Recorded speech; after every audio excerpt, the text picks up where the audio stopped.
Hey guys, it's Goosebumps Completionist. Today I'm bringing you another Haunting Hour episode review. This episode comes from Season 1. It was directed by Jason Furukawa and written by Neal Shusterman. And the episode in question is Pool Shark. Now, Pool Shark and I go way back to the early days of the Haunting Hour TV show, back when it was initially airing on the Hub. I think I actually caught Pool Shark when it aired for the first time ever on television, because when I got into Haunting Hour, I think it was right around the later portion of Season 1. And I remember watching this episode and being taken aback by the idea and the premise. Then over time, I developed a weird hatred for it, and it was one of my least favorite Haunting Hour episodes for many years. And I have to say, upon rewatching it, I have a whole newfound appreciation for it. However, I still think it's heavily flawed. So, to give you an idea where I'm at, right? This episode is written by Neal Shusterman. And if you don't know who Neal Shusterman is, he's kind of a popular young adult writer these days, but back in the 90s, he was one of the first writers to ever really foray into what became the golden age of kids horror back in the early 90s. And he put out things like a series that is kind of obscure, sadly enough, but he put out a series called Darkness Creeping, which were anthological collections that featured different stories that he would come up with. And over the years, they have seen, I think, 3 volumes. This came out a few years after the 3rd volume did in the Haunting Hour show. This was an episode that he wrote exclusively for this TV show. And he also contributed another story that he altered from the 3rd volume of Darkness Creeping as well, to the point where I kind of consider this an honorary Darkness Creeping story from that collection. And there's a handful of other Neal Shusterman horror short stories out there that kind of fit into that franchise, so to speak. If you're curious about my thoughts on Darkness Creeping as a whole, you can go check out my review where I reviewed all the stories from Volume 1 through 3 in one fell swoop, if you're interested in that. So, because I'm a fan of, like I said, Neal Shusterman and Darkness Creeping, and, even a fan of Neal Shusterman's stuff that he did working on the 90s Goosebumps show, where he wrote iconic episodes like The Werewolf of Fever Swamp or Night of the Living Dead 3, I was stoked to revisit this. And, let's get into the plot overview without giving too much away. I'm starting to kind of ramble here. So this story starts off with a boy named Kai, and I guess he's like, not quite a boy, he's like a teenager, probably like 14 or 15, and he works at this indoor pool place in, I think, Minnesota or Michigan, something like that. And he sees these 2 boys playing with a toy shark out in the pool one day, and this kind of triggers a flashback within him, like within the first minute of the episode, where we see a younger version of him inside of a pool, but there may or may not be a live shark inside of it. And once he snaps out of it, he's snapped back into reality from this attractive looking girl, I would say, at least to him, who is looking for a swim instructor. And while they're talking, the swim instructor makes his way over to them and makes his presence known, let's just say. And he acts like a complete jerk to Kai, essentially making fun of him for being afraid of water, even though he works at a pool place. And then we see this older gentleman kind of look over at them and make eye contact. And later on, we figure out that this older gentleman is actually Kai's father, who runs this indoor pool plex, so to speak. So once this girl that he's kind of into goes off with her instructor, so to speak, Kai realizes that he got pretty much embarrassed by this guy, and he's like, well, why don't you get in the pool then if you're not so afraid? And Kai takes off his shirt, but then hesitates to jump in the water because of his trauma of the past that was hinted at earlier. So he now wants to try to get over this fear that he may or may not believe is irrational to begin with. So he decides to go to the pool later that night by himself, and we see him in the dark trying to get into the in-ground pool area and get into the water. But when he gets into the water, he thinks he sees a shark again, like he thought he saw when he was a kid. And this petrifies him and makes him jump out of the pool. And he's cowering in fear and doesn't know what to make of the situation. Well, the following day, we get a cut to, or I guess that night, I should say, he gets back home and he's talking with this random guy that we only see one time in the episode. And this guy, I think, is his cousin. And he's telling him pretty much a legend, or I guess, a folk tale that goes back in their culture, because the characters are all Hawaiian, in case you didn't know that part about it. Well, they're Hawaiian people. And it goes back to this god who is thought to be half man, half shark. And when he's in the water, he retains a shark form. But when he's on land, he retains a human form. And according to legend, this shark being saw this maiden woman on the island of Hawaii or whatever, Maui. I don't know the exact island that was mentioned in the episode, but I think it might have been Maui. And supposedly the being married the woman and became a human and had children, but his offspring kind of shared that idea that these are half men and half shark beings. Well, after learning that information, Kai goes to bed, and he has back-to-back nightmare sequences happen to him. And unfortunately for him, these nightmares are kind of surreal. Where he's like, I think one of them involves him being at the poolplex and he thinks he sees the shark again after falling off like a diving board or something. And another one has to do with something else, rather not important. But after he has those nightmare sequences, he wakes up and has to go to work the following day. And he ends up back pretty much where he was at before, being, just a typical worker. But he sees this guy that's offering this girl lessons out there kind of showboating and being, kind of like a jerk off to everybody inside of the pool. And he thinks he sees a shark within the pool before this guy does this. And he goes over to a female instructor that's leading, I guess, a bunch of kids. And he's like, there's a shark in the pool. These kids shouldn't be in there. She's like, okay, well, if there is one in there, why don't you prove it? And he's like, all right, fair point. Maybe I'm starting to see things. Maybe this isn't real. You know what I mean? And shortly after that, we get to see that the jerk guy might be kind of romantically interested in this girl that Kai has a crush on, but she's not really reciprocating everything, and she feels like she wants to get to know Kai a little bit better. So she actually makes an offer to Kai saying that, hey, why don't you come by later tonight and we can do some swim lessons, and maybe you can help get over whatever you're going through in the water, and I can get some practice in. So Kai agrees to that and unwittingly sets himself up for what will be the climax of the episode. And as the story will conclude later on, Kai ends up meeting his crush at the pool, or is planning on meeting his crush at the pool, but he gets there a little bit early and he decides to try to get in the water beforehand so he looks a bit more cooler. But when he's in the water, he thinks he sees the shark again and panics. But this time there's a revelation involved with Kai and possibly a shark being in the water. And we get a massive recontextualization of Kai's story and what this entails moving forward. And it may or may not involve another character that we saw in the story as well. And then Kai, when he meets his crush, when she finally shows up, he's feeling a little more confident and also a little more ready for what's going to happen next. And unfortunately for him, this bully character, or this jerk-off guy that's been harassing him the whole episode, decides to show up and makes a big spectacle and tries to show off again in front of the girl. And then him and Kai agree to a bet to go into the pool and do a race together. And we see the results of that, and somebody may or may not get a scary encounter, potentially with a shark. And we find out what's going to happen with the remaining characters that are left by the end. In a weird, copacetic, happy kind of way. And that, in a nutshell, is what you're going to expect out of Pool Shark here.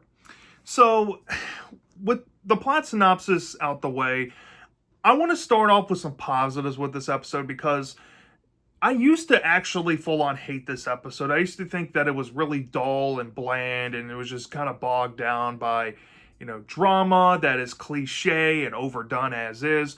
But this time around, I saw a lot of great technical elements and some good qualities about the story itself that I want to share with you. The first thing I think I can commend about this episode here is that there's a really rich theme about trauma and getting over the trauma and kind of accepting who you are and whether trauma molds you into the person you are now, or maybe the trauma has nothing to do with, I guess, what you're afraid of, because maybe what you're afraid of is possibly what you're destined to be or deal with. There's some thought-provoking things within the story that you want to think are there on the surface level, but it is there. The concept itself feels a bit unique in the sense of there's some folklore and some legend aspects kind of shoehorned in, and we'll get into that in the negatives from the cousin in the early portion of the episode. But I do appreciate the swings here with trying to tie together mythology and what's going on with the main character, Kai. I think that was a fun, unique way to do it. I think the acting performances in the episode was pretty well done. Even for a kids' horror show, Haunting Hour consistently probably has the best acting I've seen across the board in kids' horror. But this episode was pretty decently acted. It had a fun set piece for an episode set at an indoor poolplex kind of place. And I will say this. There are some creepy scenes in this episode involving Kai going into the pool thinking he sees a shark. Yes, there are some really crappy things involved with that as well. We'll talk about in the negatives, but I don't know what it is. I think the music in this episode really does help sell the tension in some scenes, and I don't know. It's just a well-made episode, and I think Jason Furukawa did a pretty well-done job here trying to adapt Neal Shusterman's script to screen. And I would actually love to read Neal Shusterman's script, if only because there is some heart and passion put into this episode in terms of the writing. Now, the pacing might fail it at times. It can feel a bit too streamlined, a bit too basic, a bit too cliche. I don't know if that was studio meddling or whatnot. But like I said early on, this feels right at home with Neal Shusterman's Darkness Creeping IP. This feels like it would have been a short story in that collection if it would have existed for that collection. And I love that franchise to pieces. So I can see some charm in here with that. Now, getting into my negatives, I had some pretty solid positives, but these negatives do kind of add up, unfortunately. And I'm going to start off with the characters of the episode. They're very stock, they're very cliche, they're very bland. And this comes down to the directions they're even given in terms of like how they advance in the plot. Kai is a generically written, I guess, fish out of water trope, taken quite literally here. But there is some glimpse of hope with this trauma element that he has. But I feel like the episode doesn't spend enough focus on his childhood trauma and instead focuses this attention of pretty much a pissing contest between him and this jerk-off guy that keeps wanting to put him down. It kind of reminds me of How I Learned to Fly if Jack and Wilson weren't that good. I would think that How I Learned to Fly would resonate like this with these two characters. They're trying all the same tropes that book did and many other stories that utilize characters like this, where you have the really showboaty jerk-off guy getting in the way of a guy, or the main character, I should say, and this girl that he might be interested in. It's way overdone, and here it's done in the most bland, cliche way possible. And this even comes down to the interactions of the characters. It's awful at points. Like, the bully is a bit too over the top, a bit too unrealistic and ridiculous to even appreciate what they're trying to do in certain points with that character. And it kind of sours my expectations moving forward in the episode, because they just kind of make me cringe, if I'm being honest. My second negative with it is that there's a lot of forced things in here to kind of provide exposition without actually building organically into that. And the most prime example I can share with you all is the cousin character that literally only shows up to exposition dump this background lore for Kai to kind of build his thoughts around. And I feel like that's so noticeably lazy that it kind of hurts me. And I noticed it more so than I ever have in watching it this time around. It was just kind of jarring. And let's get down into the effects department here. There is a CGI shark and a shark fin that protrudes out of the water. That's practical, but if it's not seeing a CGI shark or a shadow of a shark, or like I said, the practical pectoral fin or whatever it's called, it's stock footage of sharks. And they're trying to pass this off as scary. Now, here's the thing. I have thalassophobia. I have a fear of big fish and deep water. I should be programmed to be afraid of sharks inherently. This would sound on paper like a story up my alley. But the way they utilize sharks in this episode, for the most part, is really lame. I'm sorry, y'all. There's just not a lot going on there. Especially if you're here for shark action, you're not going to get much of it until you get maybe to the climax. And even then, it's a very lame ending, or I guess resolution to a climax, if I've ever seen one involving a shark. So that also brings me into my last negative with it. I feel like this episode is just missing something here. Whether it's a shock value factor, maybe in the climax to kind of boost it up a bit. Maybe it's more of a exploration into the trauma of Kai, more so than him just being bullied and ostracized by his peers for being kind of afraid of getting into the water, even though he works at a swimplex. That's also another weird thing that this episode kind of glosses over, but it's kind of simplified down to his dad owns the place, so he works there for his dad.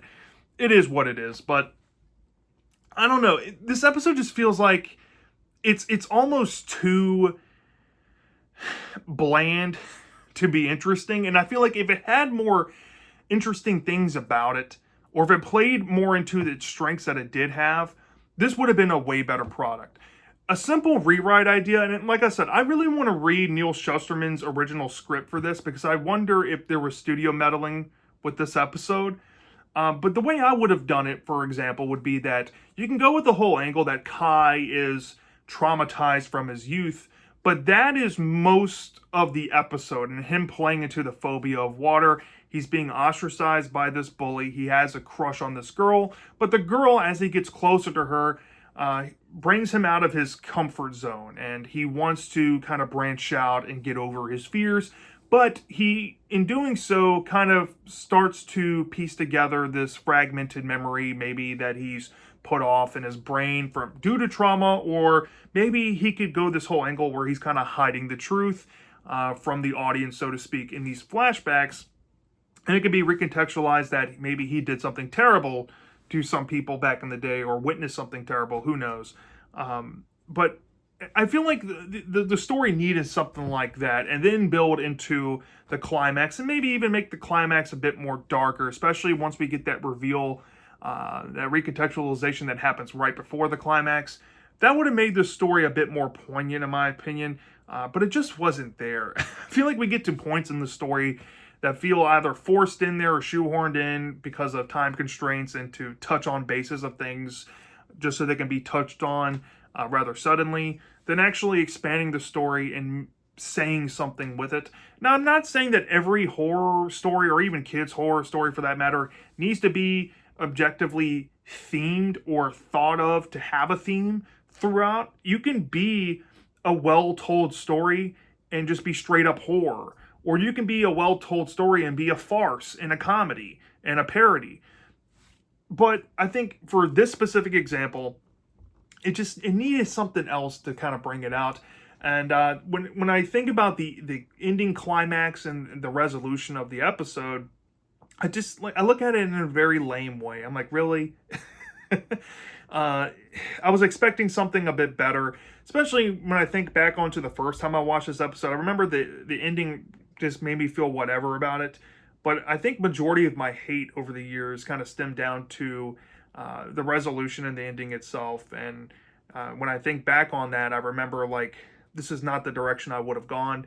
And I still kind of feel that way. I would not have gone with that direction at all. Like I said, if there were some tweaks there, the ending in the resolution could have been tweaked as well, but I digress.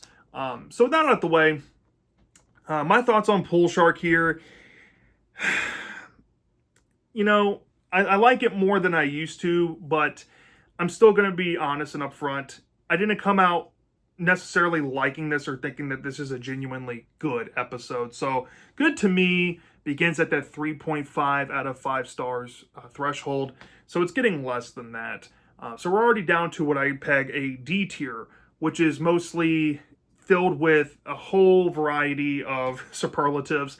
You have not good, not bad, meh, okay, pushing decent, you know, that kind of territory. And where I settled with this is on the higher end, where I put a bunch of okay feeling stories. And I gave this thing, given the problems I had with it, probably like a 3.3 out of 5 stars.